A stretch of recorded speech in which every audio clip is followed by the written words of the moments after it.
He's a manageable quarterback where I think people have the expectation that he's significantly better. And to me, he's not. Welcome into the fifth quarter. Claudette Montana, Robin Lundberg, and Dakota London here with you. Guys, we are entering the home stretch of the NFL regular season, which means it's time to talk MVP candidates. So both the Ravens and the 49ers clinched playoff spots this weekend. So who's the real MVP right now? Brock Purdy or Lamar Jackson? Robin, you first. It's probably going to be sold as the winner of the Ravens-49ers matchup coming up, but this is a tough one. In a vacuum, I'd say Lamar Jackson. The Ravens are considered a contender because he's on the team and he does everything. However, Brock Purdy can no longer be called a system quarterback. In fact, he has beaten the game manager allegations and beaten them soundly. When you look at the statistics, he leads the league in almost every passing category. And not just dink and dunk stuff, the yards per attempt as well. So when you take that into consideration on top of the 49ers being the best team in my estimation, I think I slightly lean Purdy.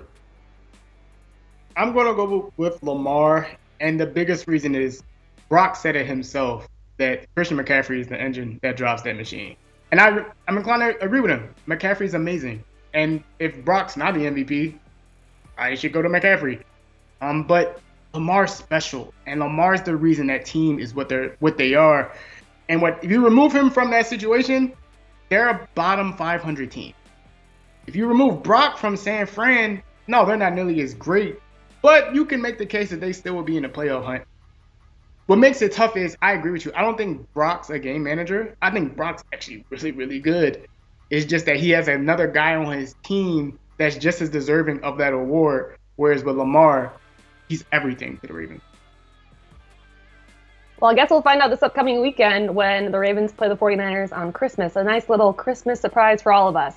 All right, speaking of quarterbacks, Baker Mayfield doing some good things down in Tampa right now. The Buccaneers have won their last 3 games. He also set a record at Lambeau this past weekend. Dakota, what's one word to describe Baker Mayfield right now? I don't have one, I have 2, and it's a broken clock. I think he's right, only against mid-teams. I get a fascination with Baker, mainly because, look, he's really talented. He has this persona. He has this swag. But they haven't beat any good team this entire season. He was bad against the Eagles. He was bad against San Fran. He was okay against the Bills. So, yeah, he can beat up on bad teams, but, I don't see the hype with Baker. I think he's definitely a talented guy, but to me, he's not exceptional at anything. He's really probably, top 10, and that's because the bottom top 10 quarterbacks in the league really aren't that good. You're hating. Look, we ain't sitting here saying he's the MVP or anything like that. It wasn't, how do you describe most valuable player, Baker Mayfield? Is he the best quarterback you've ever seen? The word I'd use is resilient, simply because Baker was tossed aside from the Browns. Remember the whole thing with Odell Beckham's dad? Then he wound up on the Panthers and the Rams. You forget he was on a bunch of teams before landing on the Bucs.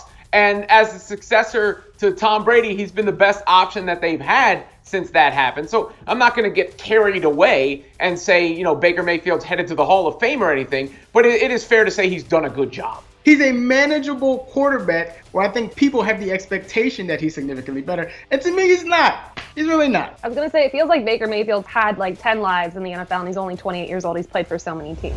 All right, let's talk about the Buffalo Bills and the Dallas Cowboys. Bills had a convincing win over Dallas, 31-10. They also beat the Chiefs the week before. So are they a Super Bowl threat right now, Robin? I think the Bills are the best team in the AFC. I mean, the problem is they had that stretch of games that put themselves in a hole. Josh Allen's obviously a beast, but he didn't even have to do it. What did he say? He felt like the kid who did no work and got an A on the assignment because of the defense you saw there, some of the other plays that were made by the Bills team. But the last 3 games, they've had the Eagles, the Chiefs, and the Cowboys. They probably should have won all 3. They won 2 of the 3 games. They also have a beatdown of the Dolphins on their resume. Their point differential is excellent, and it feels like they're rounding into form at the right time. So I promise you, no one in that conference wants to see the Bills come playoff time. They're definitely the scariest team, not in the AFC, just in the entire league itself. I used to look at Patrick Mahomes, not to say that he's no longer this, but all right, there's nothing you can do with him. Josh Allen, right now, is the same way. I have no idea what you do to him. I'd be terrified to try to game plan against him. You can't really stop the pass. He has an amazing arm.